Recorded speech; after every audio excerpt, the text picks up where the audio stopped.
Say what?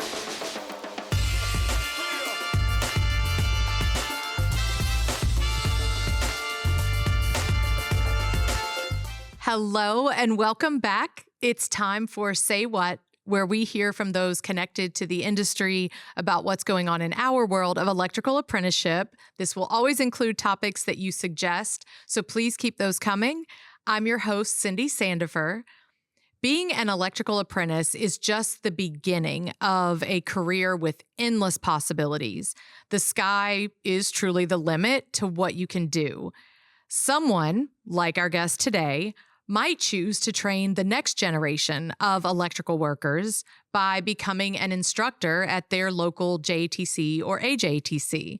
I am so excited to chat with Summer Zachary, an instructor at the Net Zero Plus Electrical Training Institute in Commerce, California. So I really want to talk about, because I've met you, goodness, I wish I could remember. I think the first time we met might have been at one of our regional events in Vegas, I think. Oh, yeah. You know what? It was probably 2021, actually. Yes. Okay. So I met you there, and then I've seen you at NTI, seen you at EWMC events. Like, there's been all kinds of wonderful moments. I was out visiting your training center, like, all that stuff. Which was but great, I really, by the way. Thank you. Oh, no, thank you for seeing. No, You thank guys, you. You did a great panel. It was awesome. I was so happy. I was like, yay. Thank you. Yeah, it was wonderful being there. But we've never really talked about this journey you took from apprentice to instructor. And so can you share with me, tell me all about how you got into the industry and then to where you are now? And so improbable as it may seem, and this is, it's definitely a matter of, life is what happens after you finished, screwing up the plan you had, right? I know that's tearing up the saying, but that's my version of the saying, because it's literally, I had a whole life plan. I was and am, especially as a child, I was definitely a planner, and I had a whole life plan, and things happened, things didn't happen according to plan. I went through some moments of depression because the plan did not work. And so when I found IBW, it was happenstance.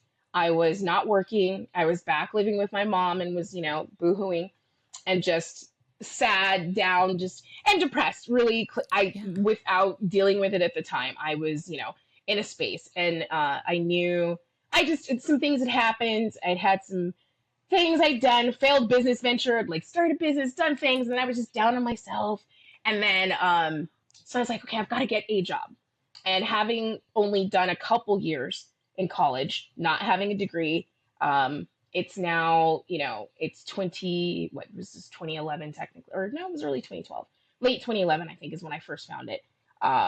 It was just all the jobs were like, oh, you've either got to have, a Bachelor of Arts and 10 years of experience. And I'm like, how are you going to have 10 years of experience at a job? And then, and the what they're willing to pay you was pennies at the time. But I'm like, okay, so I'm, at the time, I'm 28 years old when I'm first looking at it. I'm like counting on my, you're counting, you're like, if I had 10 years, how would you do that if you had to graduate? So I finally just did this Google search. I love computers. I love my things, my technology. And so I was just Google searching, and I searched up, what things can I do? As a reader, an avid reader, I knew apprenticeship used to be a thing. And so I was like, that means that you don't have to have experience and they teach you. So let me see what kind of apprenticeships exist. So when I Googled apprenticeship in LA County, that's the first thing that popped up was Los Angeles Local 11 electrical apprenticeship. And I said, what? It's a union? What do electricians? And then, of course, what do electricians do? Yes. And it, later years, it hit me how that's a terrible thing, that we can have at least a fairly decent population. I'm going to assume I'm not the only not well-versed person out there at 28 years old and all the things are available to them, that it wasn't known to me immediately that a union electrician was a thing, and especially the scope of work and the different types of union electricians. So going into it, I just was on the website at the time. My training center they didn't have applications all year round at that time. And they were, it was like once a year or whatever they maybe did it. And they said, oh, the next one's going to be in April 2022, 2012. And you come down to the facility at this time and you wait in a line, bring all your paperwork, write your documentation that you meet the requirements. And at the time, my facility, as they do now, offers 4 classifications that you can be in for apprenticeships. And I remember at the time, our intelligent transportation at the time was the most money by like a few cents more than the inside wireman, right? And that's what I'm looking at money. I wasn't even thinking, as a person, I didn't even have health insurance at the moment. I'd been kicked off my mom's health insurance a couple years before. And so I'm like, oh, I'm going to apply for that, not knowing what it was or anything. And so I go down there, it's like, oh, you're going to wait in a line. And then, so you're there all day. You start at like 8 in the morning. And so it's in a part of the city I've never been to. So I didn't have a working vehicle at the time. So I took the bus. I get down there early, think I'm doing something special. I got down there like an hour. And there's already people out. So you've been to our property, right? And so this line, you know how big our parking lots are. Yes. This line was around and out back to the street. Or like I was about midway into it, and I couldn't believe it because I go, first of all, how did people know where this place was? I've never even been to Commerce County. Right. And then to my great surprise, hundreds more people come behind me. It's insane. So we're literally there all day. And I do an application process. You do, we did an entrance exam at the time and it got graded. You waited while they graded it. And they came back, after they checked your paperwork, and they would let you know if you met the minimum qualifications to go for an interview. And so finally, 5 hours later, 6 hours later, whatever, okay, you can do an interview. We'll call you when it's time to come back for the interview. And they let us know, it's dependent on work and all this stuff. So it may not be right away. It may be up to 2 years. And I'm like, okay.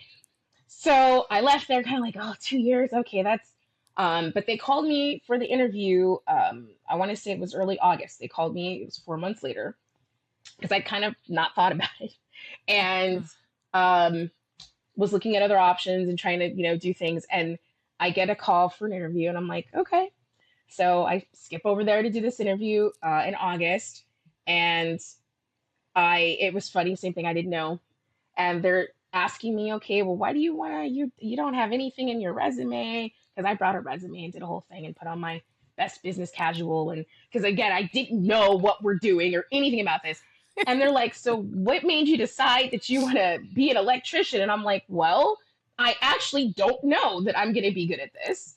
I do know that I'm the person in my household that has always been the person that fixed things in my house. When I was little, it wasn't like TV broke and we were going to be able to afford to buy a new one. So I was the person that tinkered with whatever our electronics were. If it broke, I'd figure out how to get it working again.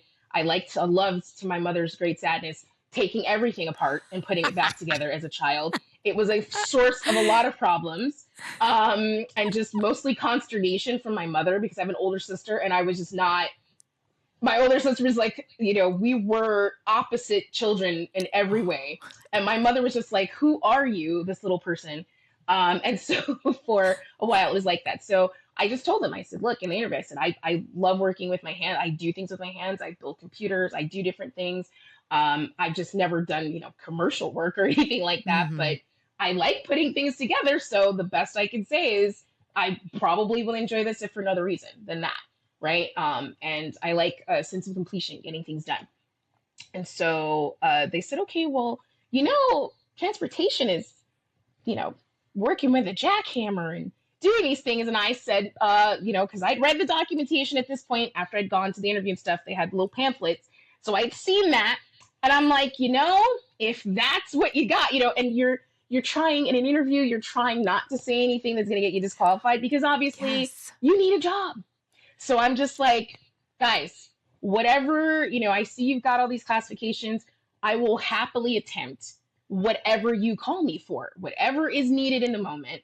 At this point, I'm understanding that I'm going to get called based on the work that's available at the moment. Right. So I'm like, whatever is necessary, the soonest you can get me working, I will try it and just put 110% in, right? So they said, okay, we'll put you in for different things. And so I actually got a call about a week or so later, a week and a half later, about a boot camp starting. And they had a position for a sound and communications installer. And so it was funny because she calls me and she asks, and I always have to laugh about this because I'm like, there's no universe in which I was going to say no. But she's like, are you, we only have sound and communications. We don't have the intelligent transportation or anything available right now, but we do have a spot for sound and communications, and you could be in the boot camp next week. Are you okay with that? And so I'm like, and she says it to me like, and I'm like, yes. Like, you're telling me I can get through this and be out working in less than a month. Yes, I will take that. Right. So, yeah, it was hilarious because I don't think everyone knew just like how desperate I was. Yeah. And it was a crazy experience because, and I think and I'll probably say this again as we talk, but that experience is one of the things that I love that I think unites so many of our union members, whether you're from a different state, whatever locality you're from, because your application process may have been maybe a little different now, because ours has certainly changed. But back then, people had a very similar, like a lot of people have that very similar experience. Like you did something where you went to the facility to apply, then you waited, hopefully for whatever umpteen months to hopefully get called in. And you're just hoping, you're crossing your fingers and your toes.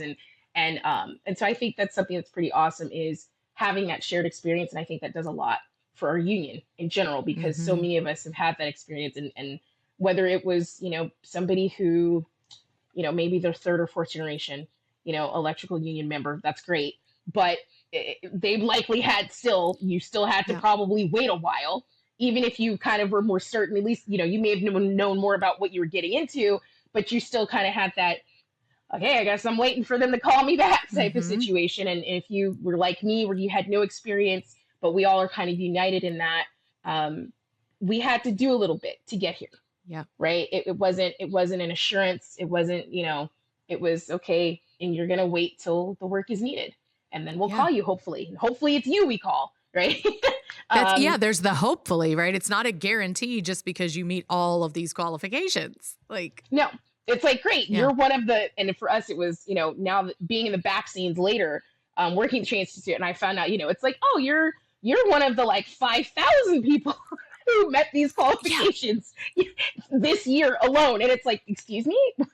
Right. Like what job, like seriously, if you think about someone applying for, I don't know, a career wherever, it's like, they've not got 5,000 people applying for this position, most likely. I mean, I'm not going to say it doesn't happen, but and even now a college may be a little different if we were to compare it to that. And I think that's probably what it's most similar to is literally you've got thousands of people applying for a very small percentage of spaces that are going to open up in a year. Exactly. And so that's, people are like, oh, it's exclusive. And I say, I hate to say it's exclusive to get in. It's just, and I'm proud of the way we do it because we don't just bring in, at least in our local, and I'm not going to try to speak for everyone else, but in general, it's needs of the industry. So you can tell very quickly if we're going to be bringing in a lot of people or not. Yeah. If you see buildings going up and that's union work, because usually our projects, you'll see an IBW logo somewhere on those little signs, whatever, that maybe not next week, but probably the next month or so. So gosh, we have 1,000, I won't say 1,000, but we have arenas and stadiums. We love arenas and stadiums in Los Angeles County. Yeah. When we find out one of those is going up, hey, you can pretty much bet we're going to have a few hundred electricians that are be going to work there, and so it's pretty cool just knowing that the industry you're in, the highs and lows, the ups and downs, they follow an actual, I like to say a tangible thing that you can see. Okay, if nothing's being built, I'm driving around and I see nothing, it's probably a little tight, right? There's probably not a lot of traction, not a lot of movement in bringing people in, but you see a lot of things going up. The Olympics are coming to your city, odds are, right? There's going to be a lot of work and it's probably going to get busy, So it's nice. I like the transparency. I mean, I think top reasons, top things, obviously no pay gap, no gender pay gap, no racial pay gap, right? But Yeah. the transparency of it all too is just, it's pretty great because I've done all kinds of work in different industries. I was 28 when I applied and 29 when I got in, and I love the transparency. That's probably one of my biggest, most positive things about that. And then just being in the union itself, Hmm. um, the democracy involved with that, right? Yeah. It's just, it's awesome. It's great, Yeah. right? Now And I tell people it's like, whenever people like come to our EWMC meetings or things like that, and they're like, oh, is it okay if I ask people, that I see? And I'm like, are you kidding me? If you see a union electrician, you will make their day like Mhm. 79% of the time. If you Yes. ask them about their trade and what they do and what they Yes. like about it, we love, because it's Right. awesome. And I don't personally know anyone. People I knew that didn't like the work, they left pretty quickly. If they, Yeah. that I was aware of, that told me they didn't like what they were doing. But so all of the people I know that are in the field right now, and the ones that have left the field, come to that, they love the work they did and they love Hmm. talking about it. It's kind of hard to not like what you're doing in the field and continue doing it. I'll say That. that. Yes, It because doesn't it's lend itself yeah. well to continue to do it if you hate it, right? Exactly. It's not easy work. It's challenging, it's tough, it's demanding physically, mentally, right? Emotionally. So yeah. And I loved when you were talking about the job, like someone trying to get a job. Yeah, you can't get the job without experience, but you can't get experience without the job. And so I do love that about it's like come with like you did. I mean, you came as I don't know, but I And just that's know what this about shocked me. myself. Yeah. I'm telling Yeah. you, Cindy, I was probably an apprentice for a good, like, working and going to school for, I think, even because I worked for about 4 months before I started school, which normally you don't go that long. But Right. it was funny because I was probably a good month or two into my first semester of school. So about 6 months into working before I was like, okay, so they're not going to throw me out for not, like, because it was so shocking Yes. to be gainfully employed, Mhm. not be having to plead or beg for a raise or beg to keep your position and try to prove what you do or don't know every 5 minutes to someone. It was Yeah. shocking to be doing that, and have that, knowing that I came in knowing nothing. And I literally, for months, was like waiting for the other shoe to drop. Mhm. Like, excuse me. So even in like boot camp, we got a stack. I mean, like a 3 foot stack of books. Oh, And yeah. for our first year, right? And at the time, we used to get, for our OSHA training, our OSHA 30, they actually used to give us a huge like binder of like safety information. Like, and it was a supplement to a giant OSHA book, right? Like, they actually printed, what was it, the CFR part? I think it was 29 for us. So we Yeah. had a book, and then we had this huge, it was like a 5-inch binder for OSHA. And so we had this huge stack of books they gave us. And I remember thinking, you know, um, as a person who went to private high school, and then went to college, you're every every year for this, I did financial aid paperwork, this whole thing. And so the first thought I had is, oh my God, okay, what is this amount of money they're going to ask me for? Because this is a Yes. lot of books. And then, it's like technical books too. So I'm like, I'm Mm. very cognizant of the price of technical books, math books, and science books, right? So I'm like, Right. and I never forget it because they literally brought the books into the classrooms and put them in stacks. And I'm over here Oh, like having a mini heart attack because I'm like, I have no money. I thought this was going to cost me. And so right. we start, they brought the books, and I think they brought it in like after our lunch break that day or whatever. And so our instructors just go on with what they're doing. They're giving us the books, and then started. So when they started like walking down, like confirming, they're going down a list, just, hey, make sure call out if you don't have one of the things we're calling out. And so when they finished, I was like, well, no one else is going to ask. I got to ask because I got to figure out how I'm going to get money for this. So I'm like, Yeah. um, how much? What is the, like, is there, like, what is the deposit for this too? Or like, and it was, the instructor answered me, one of the instructors, and I'll never forget his face because he looked at me like I was insane. Right. Oh. And so like clearly, like, you don't know what's going on. And Right. he goes, and he was like, oh, well, and I think it hit him with like my facial expression, my terror on my face. And he realized, oh, she's serious. Like, she's not even being funny. He's like, no, there's no cost for the books. It's part of the apprenticeship. And I think I could have, Cindy, it was like, I was like, I almost fell out in the room with like joy because I was like, and then it hit me. I was like, this is the only education I have ever had in Mhm. my entire life that has not cost some kind of money. Right. Right. Literally, there's no part of my education in my life that it not cost me something. Right. And you're making Especially, money. right, and Like, especially not hours of my time with a financial aid person at said school, And so mhm. I'm like, okay. And so, yeah, so it took me some months of being in this before I was like, this is too good to be true. There's Yeah. like, someone's gonna like, look, they're gonna pull out my cane, right? I was like, Yeah. someone's gonna pull out a cane and yank me out of this. This is not right. And it didn't happen. And so then finally I was like, this is pretty great. Okay, I'm gonna start telling people about this because I'm like, why don't people know? This is insane. Yes. Yes. Okay, so you go through apprenticeship, Mhm. right? And then you graduate or complete. I know everybody says different terms, right? Yeah, Complete turn the out. program, Complete. turn out. Yes, I forgot about that one. Not turn up, turn I out. know. Look, well, Just that make too. sure. Look, Cindy. Because you have to celebrate. Come Yes. on. So you finish that, and then what happens next? Like, do you?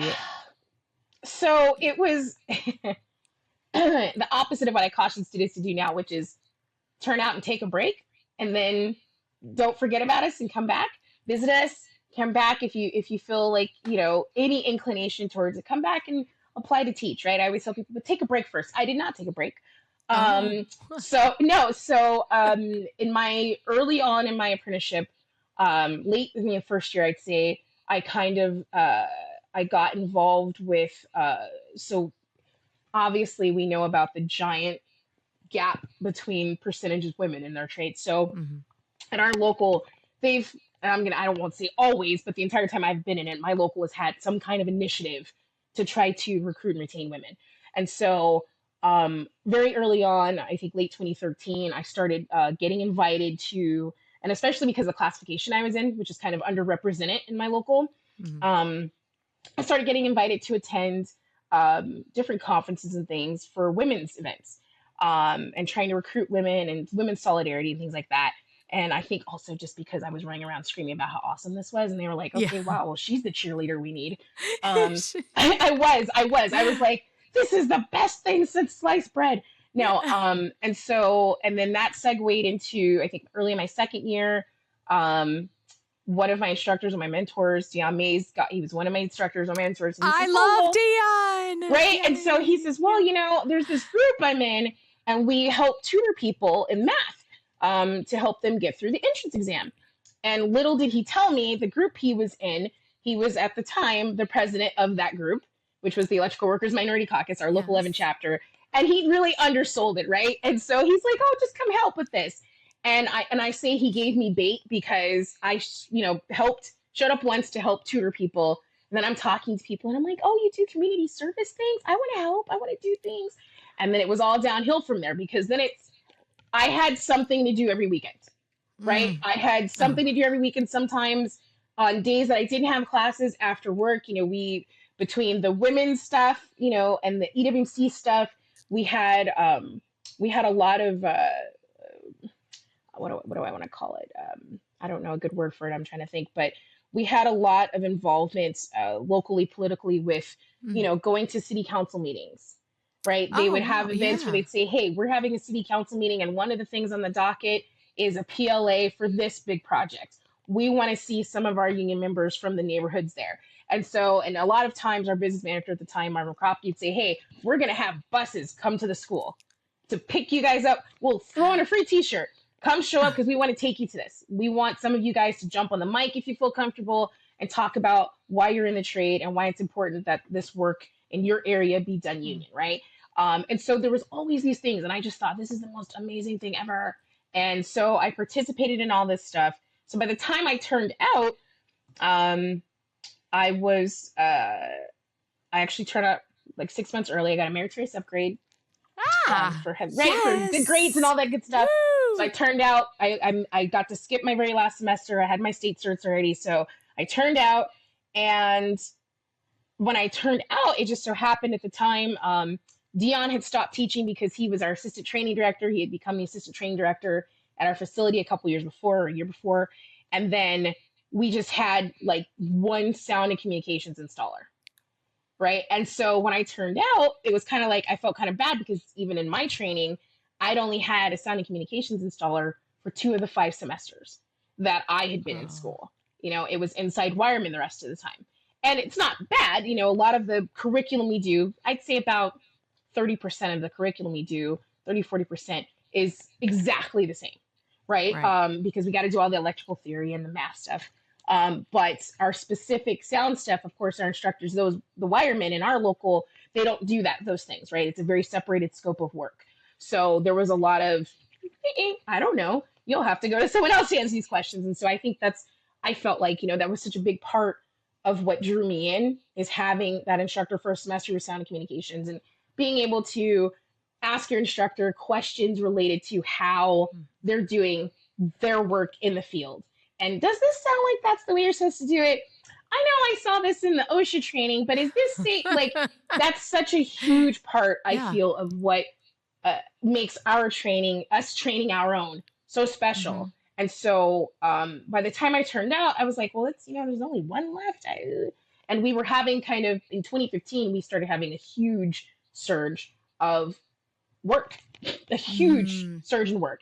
And so we were bringing in all these people. So a couple months after I turned out, in fact, I was working a ton of overtime. I'd been working overtime since like early in my like mid early second year. I just worked over a lot of overtime. Actually, I was lucky, and so I turned out and I took a couple. I got to take a couple of journey level classes. I took a foremanship class, it was awesome, and a field estimating, which was very informative. And then I kind of was like, oh, I was talking to people, and I'm like, okay, well, we don't have any sound. Okay, I'll apply, right? And so my classmates, of course, helped with that decision. Like, well, Summer, you helped us. You love giving people Oh. information. You should be an instructor. So as I did, I applied to teach, and I ended up completing those couple training level classes I'd signed up for. And then as soon as those were over, I had an instructor training class that we had, a short, like 40-hour class, and then I started teaching. And it was kind of funny because I didn't think I'd be teaching. I did used to tutor people in school when I was younger and stuff like that, but it was funny because I was just like, okay, well, all right, can't. And then that was hilarious. Um, Hilarious experience. And so I then also have just decided that, we talked about the planning because I Mm. definitely didn't plan. There was no part of my plan that was like, yeah, I'm going to be teaching adults electrical theory and things. No. Right. That's what I was thinking because you talked about that, plans, you have these ideas, they don't, which, is so typical in life. Like something doesn't work out, even if some of it does, not everything. And I know. and then you get into this and now it's like, okay, there's things that I never dreamed of, thought of, and yet here we are because life found a way, right, to Right? bring you to it. I mean, that's great. Okay, so I want to jump into something with thinking about you as an instructor because obviously you've been doing that now for how long? That's Well, so I 10 plus haven't been years? teaching now because now I'm in Oh. administration. I'm a C instructor. Oh. So I taught for 2015 to 2019, so about 4 years. Okay. Okay. And then what are you doing now? What did you say? I am supervising instructors and doing the Oh. schedules, the less exciting but very helpful supportive part. Yes. So Okay. it's occasionally I will jump in and I'm like, your instructor didn't show up. I get to teach something, and the Right. students laugh at me because they're like, Yeah. wow, you got weight.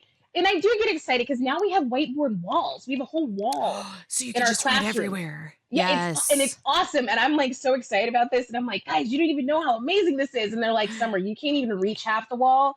You're a little short, and I'm like, Look, guys, there's no need for that, okay? no. One short person to another, like back off, y'all. I can Right? write on this board. Leave me I alone. can dream Yes. about using the whole wall, okay? That's Even what if I'm I can't reach saying. half of it, it's fine. And I will stretch. I can stretch. Yeah. But you still have so you've been a part of the years of curriculum change as an instructor. And then as to me, like you talked about being a very organized planning type person. And now you're basically doing that in support of instructors. So like when we look at delivery, instruction, learning, training, all of the things, like what's that been like for you from the instructor side and then also kind of this administrative support side?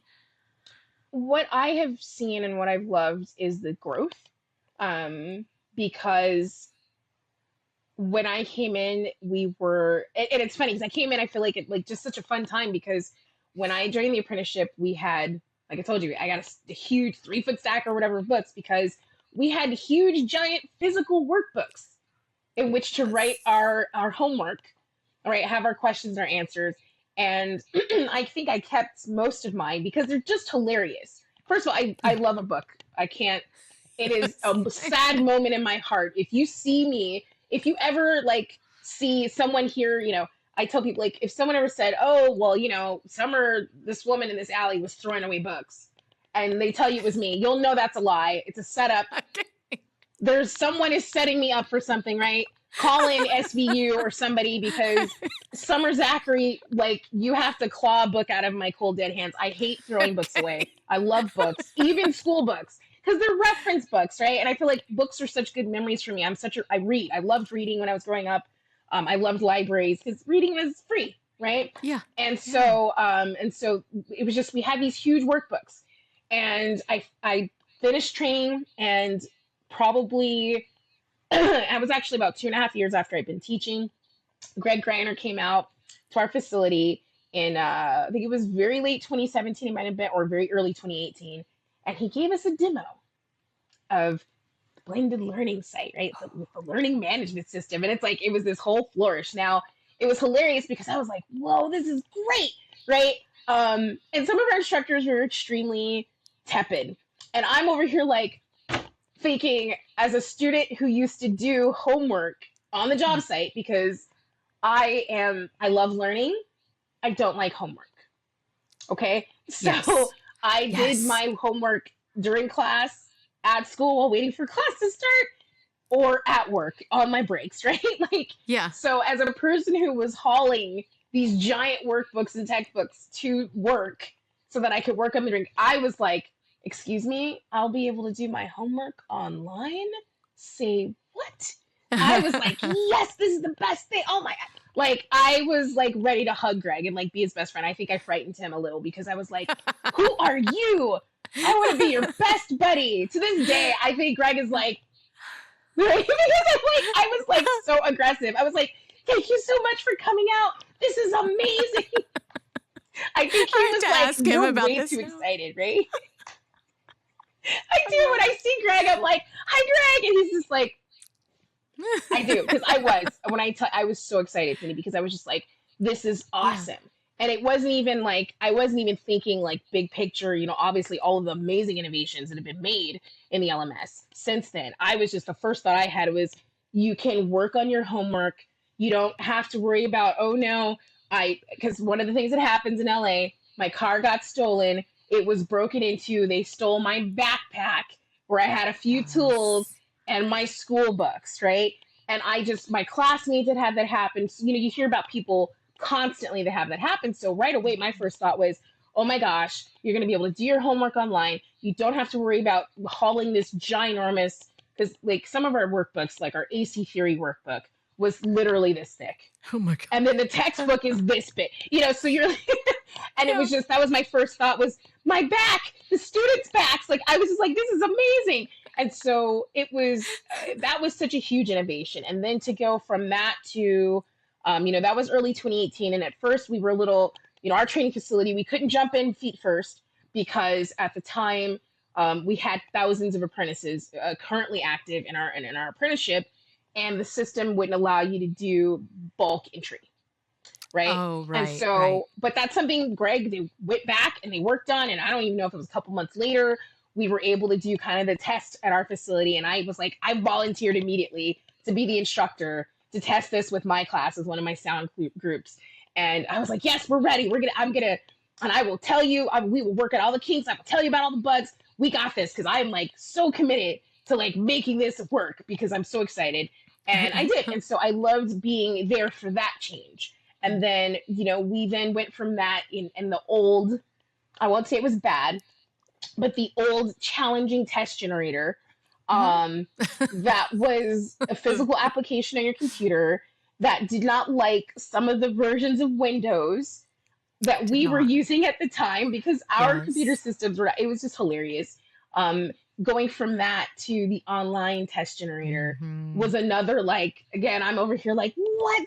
This is amazing. I love you guys. Like, I was, and again, I feel like I know that I was like an outsized amount of happy, but as the person who was generating, now by the time that came out, I was a C instructor, and I'm the one that was generating these tests with the old generator, and it's taking several Right. minutes for you to like wait for the thing.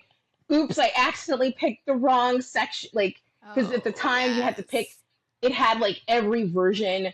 Let's say it was a code topic, let's say it was code standards and practices. Well, the generator would have like 20, it would have the 2008, the 2011, 2014 code versions, and then subsets. And don't accidentally pick the wrong one to add that to the generator or you're screwed. Hmm. Now you got to go all the way back. Hope the app didn't crash. It was like, Right. it was, Yeah. Right. so moving to this one, I was like, they could just do the, and then of course you're printing paper test. And I was so excited to move to this because at that time we had the pandemic now, and it was such a challenging time, Hmm. but and I feel like it's for, I had family obviously who have their jobs at the time, and I'm watching like my sister who's, wasn't an essential worker with the job she had, so unfortunately she's at home, she's having to do unemployment for like a Right. year or whatever. And then my mom is working with the USPS. She's been working at the processing and distribution center for 42 years now, and so she's an essential worker. She's doing her thing, and how they're dealing with, obviously, they're federal workers. They're not, they're just put on your mask. We can't stop doing mail, Right. right? Right. Processing. Right. But, and then my brother, he was working, I think he was still, yeah, he's at the VA now. And I think he was with the VA when the pandemic started too. So he works with the VA. And so I'm looking at how everybody else is dealing with it. And what I saw with us, with IBW, is it was this awesome, I don't know. I feel like we had a very positive reaction, and I feel like that reaction was, um, it was an adaptation. Hmm. It was necessary, and it was an adaptation, and it was just a proclamation that, hey, this is not going to stop us from doing what we need to do. Right. And I feel like the more I learn historically about the union and it's just in line with the history of our union. Yep. We'll figure this out. Okay, Yeah. whatever. We're going to adapt because the end of the day, we're going to keep doing what we're doing. And so I really love that because on the training side, it was very much like, okay, well, we've hit this wall. Okay, let's pause. But especially for us, it was we went home, and it was kind of funny because I we went home one night, and they had just, at our facility, our train director at the time, Diana Limon, had just, our IT people had just gotten us laptops because all of us didn't have laptops. So we Oh, really right. hadn't, all of the Right. senior staff didn't have laptops at them. I think the train director and the assistant train director did. The rest of us didn't have work laptops initially. And so when the pandemic hit, I'd been a senior for just about like 8 months. So, I had a work phone, didn't have laptops. So they just issued it to us, got everything working. Okay. And my silly butt, the day that they actually, because we were kind of waiting, because I was going, okay, I have asthma. I'm seeing students and instructors get sick inexplicably and so this thing is going around, and I'm going, okay, well, what's our response going to be? How are we going to deal with this? And Right. so we're all waiting. But for some dumb reason, I go home one night without the laptop, without any papers Oh, or anything, any of no. our paperwork or anything that I use for work. You go to work. I'm going to go to work tomorrow, whatever, and get an email because I think that's the governor, I think, put out the notice in the evening time. It was like 8 o'clock at night that, hey, we're shutting everything down out Mm. here. Or maybe the federal government, whatever. And so we get this email from the train director in the building, hey, guys, we're working from home now officially, blah, blah, blah. We'll talk about stuff. And then that's, the first talk we had the next day, of course, after that was the fact that we were going to have to lay off all of our instructors and Mm. all of our clerical staff, which was just like, I was like, well, I wasn't expecting this reaction. I was like, what? But it was what we Yeah. had to do. But it was funny because Yeah. I'd left, myself and another senior instructor, actually, we'd left this stuff at the office that they had just given us. So I'm driving. I didn't even see this email. until way later. So I'm driving to the office at like 2 in the morning because I'm like, I'm the idiot that left my work laptop that they just gave me for Right. this purpose to get us ready.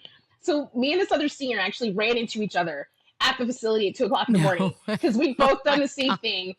His wife was driving with him because he lived much further away. And we're both like trying to go pick up and grab everything from our offices because now it's like, okay, you're working from home. Good luck. And so we're like, yeah, it was hilarious, but it was a shift, and we acclimated. We Mhm. adapted, and we said, okay, how can we? And I think it was wonderful to see because it wasn't a just, okay, we're gonna give up, right? Mhm. It was how can we know that the work's going to continue to be done. It has to continue to get done. The physical work in the field, and then of course there's, okay, well, we need the training. Your agreement as an apprentice is you're doing school and you're doing training, right? You're doing school and you're doing work. Okay, well, we can't not have them get upgrades. So we've got to figure out a solution for this. And so Yeah. right away, we started meeting. It was like, hey, you pick a platform, you pick a platform. Let's all have a meeting in like 2 days. Let's all look at the different platforms. We can find out which one you think is going to work best for us to do a virtual class, right? Yeah. And then we met and then we talked and we said, okay, well, you guys are going to be the ones to explain and train the instructors on how to use whatever this platform is you choose. So good luck with that. And so it was hilarious. It was intense. I mean, I did not. I think just trying to be tech support. Um, Mm. and I tell people I would have lost a bet because I told the train director. I remember telling our train director and our assistant train director, and I said, well, I think this is not. We're going to be okay. Our apprentices are going to be okay. We Yeah. got this. They'll figure this technology out, no problem. We'll Right. probably just have problems with some of our older journeymen, or it'll be fine. Boy, was I wrong. And I'm glad I didn't put money Oh. on that. I'm so glad Yeah. I did put money on it because um, everyone, there was no demographic that didn't have Yep. hiccups, because I came to find out really quickly that while every most people, almost everyone is pretty good with their phone and Yeah. fiddling with their phone or their tablet, it's a whole other ball game about using a computer and Mhm. using um, video conferencing software in a meaningful way. Right. And so I had to kind of shift my mindset. And then it was funny because I had these moments of, I'm trying to explain something to someone over the phone, and I'm like, this is terrible. But again, with the adaptation was, I learned very quickly, okay, these are the words I got to use. And I'm trying to, like, Mhm. how do you describe what's on the screen to a person? And it's like, okay, Right. you need to find the icon that looks like a little man. You're like, Right. Yeah. Well, and it's because just, it's new to you. It's new well, to and it was funny you, and because you're trying to learn it. And yeah. for me, a lot of it was, I had a good firm background in, you hit an X on an application that closes it. I know what I'm looking for Right. icons on programs and things like that. So it was like, so for me, it was like I was skipping steps initially when I'm trying to explain things. And so I had to go back and I'm like, wait, pause. And so Yeah. I developed this hilarious, because people started laughing. They're like, why do you? I got to the point where without even having the application open, I could be on the phone with a person with an earbud in my ear while still replying to an email.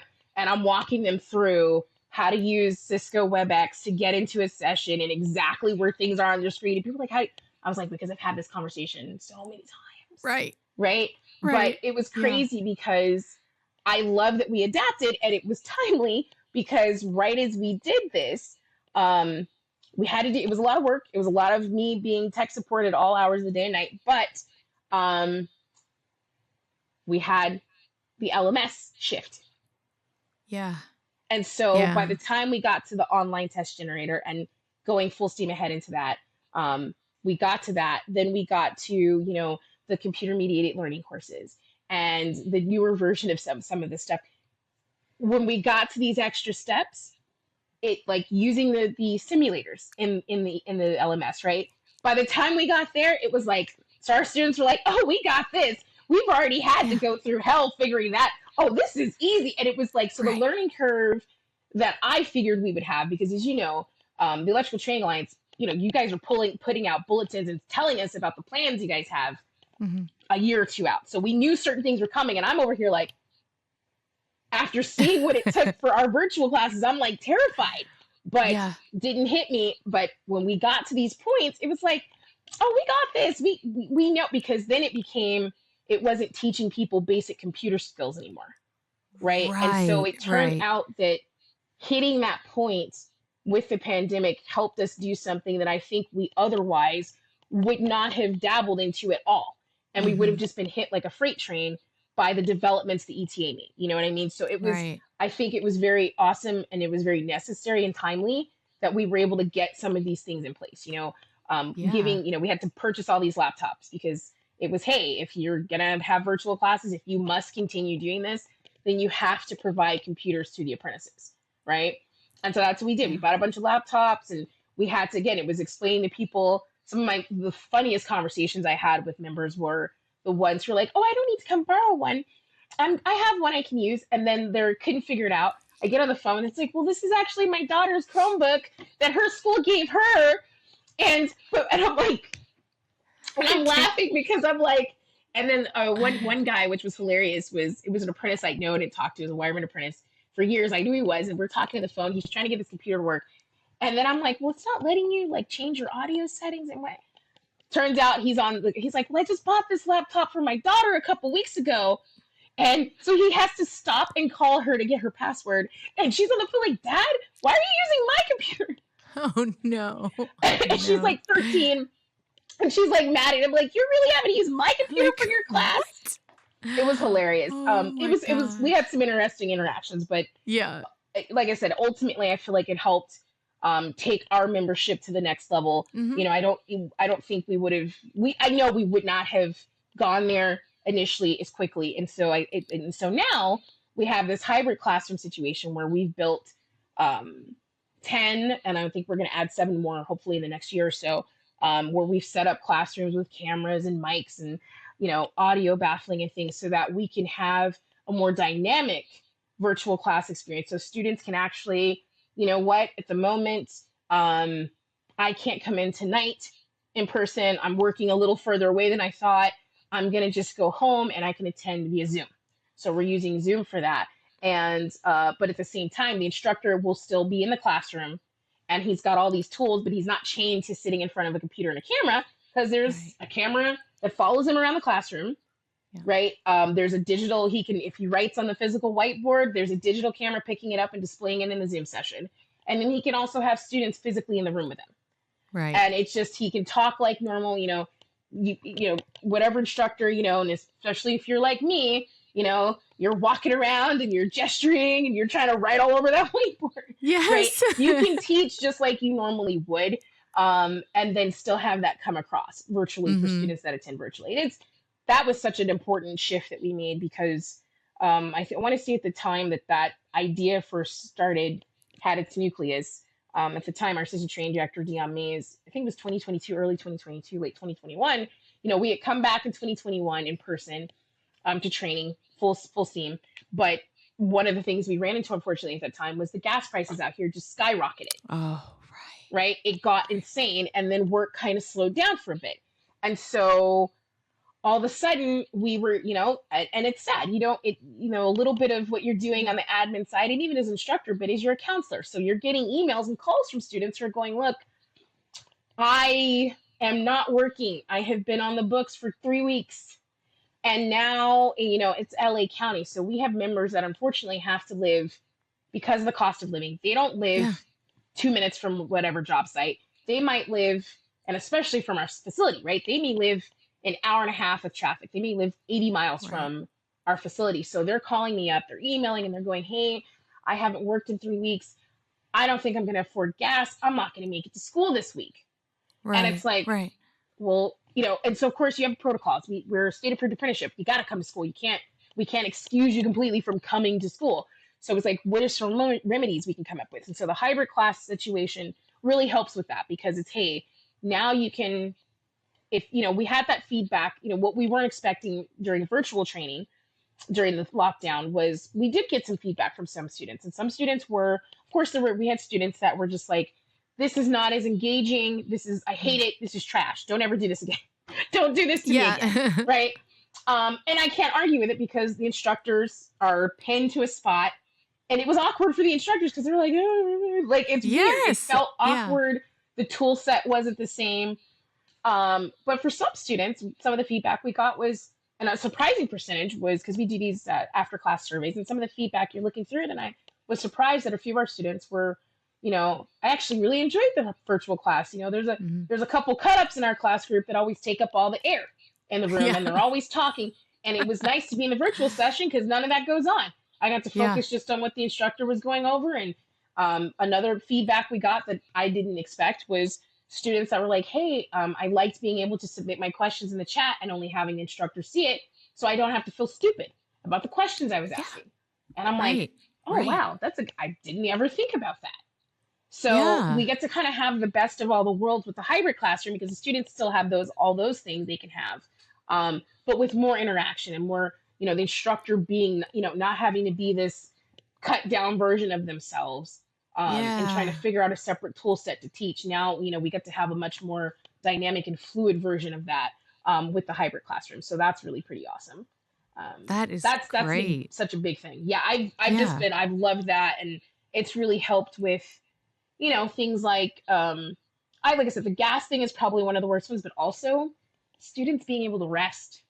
Mhm. Um, Yes. Out here, and I know even for me, I didn't get a lot of sleep during my apprenticeship, because depending on where you're working, right? Yeah. There was a point where I moved late in my first year, no, the second year.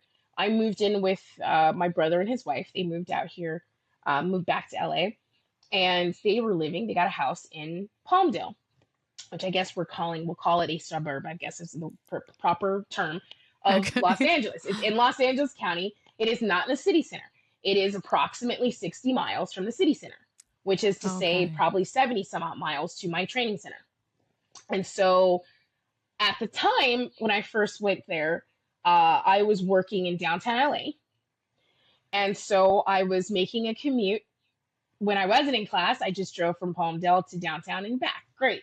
But then when school started, whenever I had school, the nights I had school, I was, 3 in the morning, 3:30, you're out, getting up out the door by 4:15, driving down to get to work to be at the job site ready to go by 5:30 so we could be on the clock at 6 in downtown, and then get off work at 2:30, drive over to the school, which was only a few miles, so it might take half an hour. Drive over to the school, great, get to school early, work on my homework, but then classes from 5 to 8 p.m., leaving school around 8:15, 8:30, getting back home around 9:30 or 10. And then it's repeat the cycle. And then do So it again. it Yeah. was, and then when I turned out and started teaching, I was kind of doing the same thing. There were points where I was working in the port in Long Beach, which was even further because it's completely as far down south of the tip, of the city. So it was hilarious. So what things I've seen and I've heard feedback from students with our hybrid classes is they don't have to do that. If they're working, an hour and a half from where they live, which is another 45 minutes from school, right? Yeah. The unholy triangle, as I like to call it. I'm Yeah. like, look, if you get lucky, you can go like in a straight line from your job to the school to your home, right? And you're a few Right. miles from each. That's like the best of all the worlds, right? And so I Right. make fun of students that do that. I'm like, look, you can't ever be late. I know you only live 3 miles from here, right? But no, but unfortunately, there's so many students because of our large geographical area who are kind of stuck in that situation where it's like, Mhm. I'm an hour and a half from work, I'm an hour and a half from the school at home. This is insane. And I can Mhm. do each of these things in person, and they certainly did so, when they had to. But then what are you losing? Sleep. Right. Because especially if they Yeah. have children, because they're not going to, Yes. your 5-year Yeah. old doesn't care Yeah. that you're tired when you get home. Right. Well, and you have a life. Right. You have to have a life outside of work and school and training and yeah, all and that. and we don't necessarily expect that you're going to have much of a life during Yeah. the apprenticeship, but I do want you to sleep, right? Sleep i is i need you critical. to sleep. And it's so funny because I've had so many conversations with students where they'll, I gotta figure this out, and I'm like, okay, first of all, especially if we're in person and they're panicking. Oh, I got a bad grade. Because I try to, I get to, with what I'm doing now, I specifically focus on as a senior instructor, the scheduling and the maintenance of three of our programs: the sound, the communications, our residential wiremen, and our transportation, our intelligent transportation group. And so it's funny because I get time. So I'll pull up a list every week or two and I'm looking at grades.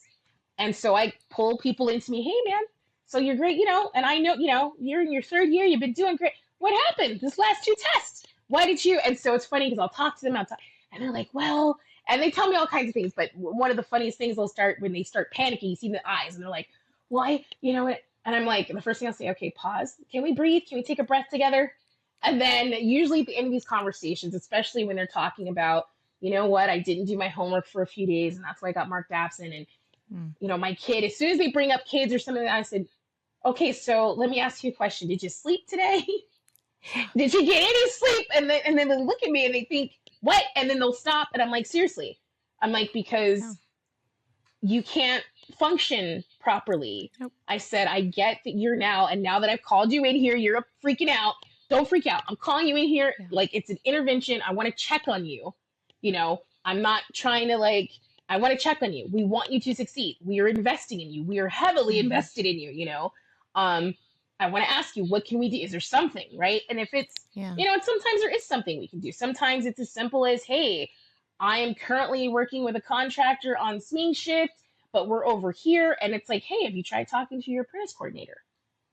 Maybe he can talk to your contractor or get you moved. Have you tried to just talk to your journeyman about the project you're on? Do they have another, because you're only in school for this many months at a time. Have you tried to talk to them about maybe switching? And they're like, a lot of the times they're just like, I didn't think about that. Right. They, and it's like, listen, we can try to figure some things out, but we want you to sleep. We do it because you can't really succeed. I don't know anyone that's going to work safely with heavy machinery. You don't want somebody that's tired. Like we talk a lot about being not on substances. Well, not when you lack sleep, you are extremely dangerous. You are loopy. Yes. I can attest to this. When I am exhausted, I was just, when I was doing that huge commute from Palmdale, it was tough. And you get a little loopy. It's 100% possible. So that's one big thing I watch for with the students. And I talk to them about, and especially the ones, if I've seen your grades and looking at your record, I've talked to you, I know what your normal stuff is. I see dips. Hey, what's going on? And unfortunately we've had things that we've run into, I think one of the saddest ones I ran into was obviously we've had during the pandemic, it was people losing family members. And they were not coping. And it was, and they're frightened to tell people, you don't want to tell your business and, why don't, and I told, and I'm like, and that's when I hate the situation students get in. But again, one of the reasons I love being in the IBW is because then that's the part where I get to remind the students that this is the brotherhood, right? This is the family. This is the part where we said, remember in boot camp when we told you, you make it through this, you got family for life. We meant that because you're going through something a little rough, but you're working hard and we're here to work hard for you, so let's see what we can do. And so one of the tough things is, people were losing families, but I remember one of the saddest things that I heard, and a lot of it, a lot of the sad things actually involve divorces and custody battles. Yes. Right. Yeah. And so there are instances where I've had students freaking out because they're like, well, I got scheduled for class on this night, but that's the only court appointed day that I can be with my daughter. Let's breathe together. Whoa. Yes. Let's breathe together. First of all, you've missed class 3 weeks in a row on a Tuesday. I don't see any documentation that you put in a leave of absence request about this. And I could do that this is exactly one of the things that gets you excused and allows you to make up the time later without any penalties. You can't, look, man, we're not trying to keep you from seeing your kid. It's funny because I have to tell students this a lot of times. No one is trying to keep you from being with your family, but you didn't tell anybody here. You don't have to tell everybody. Right. We're not expecting you to run through the streets or tell all your classmates, but the advocates that you have, right? You talk to the senior instructor. You can talk to either of your apprentice coordinators. We have a NICA apprentice coordinator for you. I have an IBW one. They both have offices right here in the training facility, right? They wander around. They want to help you. And of course, you can always talk to your business rep at our local, or your organizer, your agent, anybody, literally anybody in any chain of command, that if you Yeah. talk to them, they will put you with the right person or do whatever they can, because yes, we want to help you. And again, I always stress, especially when they're second, third year, something in their apprenticeship, guys, we've invested quite a lot of money. Right. We don't want you to just go by the wayside. You're having troubles. And what you always hear is, well, yeah, I feel stupid because I know, everybody else is getting by fine. And I look at them and I'm like, and then that's what I tell them. I hit them with the bad news. Guys, I wish I could tell you you're the very first student that I've ever talked to with Yeah. this problem, right? Because you are not. And if you're not the first Exactly. student I've talked to, and I've only been on this side of the table at this place for this many years, I can pretty much guarantee you there are Yeah. probably hundreds who have come before you, That have, if not yes. thousands. You're Yeah. not the first person. And I feel like that's such a human thing that we do. We just, it's, you get in this headspace where like, okay, this is a problem that's only me. And Mm-hmm. especially if it's family things or stuff like that, you feel like, oh, I caused this. No one else has ever had this problem ever. And I'm all alone, and it's just, it's And you're not. not. You're It's not. really not. Summer, I'm sitting here listening to you, and I know we've got to wrap up, but it just like it's this whole the plan that didn't work out was so for a reason. Like just listening to how you were as an apprentice alone, right, and just your giving back to your community, the IBW, the JTC, and then just what you've continued to do and how you're supporting instructors, apprentices, the industry, right? Like just all of these things. It's beautiful. And it's like, no, your plans worked out exactly as they were supposed to. It didn't feel like it then, but like, no, this was exactly where you were supposed to be. So are there any just any closing thoughts about like tips that you would have, as you're like, okay, this is, for instructors, we'll stick to instructors, but like I anything you would think leave? what I tell even our instructors when they ask me, what are you looking for in an instructor? My biggest tip is I'm looking for enthusiasm for our trade. I make the joke that they're still shiny. I'm looking for you to have that enthusiasm for the trade, because we have NTI, right? We have resources to help teach you the mechanics of Hmm. being a good instructor, which starts with organization, right? It Yeah. starts right there, getting yourself together, organized to plan to do things. But we can't teach you to have enthusiasm for the trade. Right. We can't teach you how to be shiny. And for me, especially, I know the impact that it had on me having an instructor, one that I ran out into in the field a lot of times, who was teaching, who was just psyched about our trade, right? And that's what we want to put Hmm. forward to our students. And we want our students, the enthusiasm for the trade, and the just having you out in front, being able to tell your story and say, hey, look, students, I'm working with you here. We're all here as adults, and whatever you're going through, I might have been through some of it. The person next to you might be going through it. We're here as a family to help you Right. deal with this. You know what I mean? Yes. So don't Yes. think you need to disappear into the void because you have a problem or something. We're all here to help. And that's probably the main thing I look for in an instructor whenever we have people apply is like, what is your enthusiasm for? I've had people that have applied that I've, been happy and had the privilege to welcome on board and hire, who are just, well, during the interview, they're just stoked about, I love teaching math. And they'll start going Yeah. off it. And I'm like, right? And they'll talk Perfect. about, why do you love, well, it's really, I just love the math of having to do with voltage drops and all these things. We need that, right? Because that enthusiasm, Yes. you're going to make the boring parts of what we have to learn more fun, and you're going to apply it to the Yes. trade, which is what we need. You're going to apply that knowledge and help the students see how this thing in this giant book that they think is unrelated is going to relate to what they do in the field and why it's important. And that's the most important thing. That's huge, right? That I'm not wasting my time. This is why I'm here. Exactly. Oh, Summer, thank you so Thank much. My you. goodness, for I know we owe each other coffee dates and food dates and all that stuff. So we'll get to those. But I just appreciate your time here, sharing yourself with us. And I know you've inspired me. I'm certain that those listening are inspired by you as well. So thank you. Well, thank you. I appreciate it. And yes, well, I love you, Cindy. And I love, of course, everything going on at the ETA.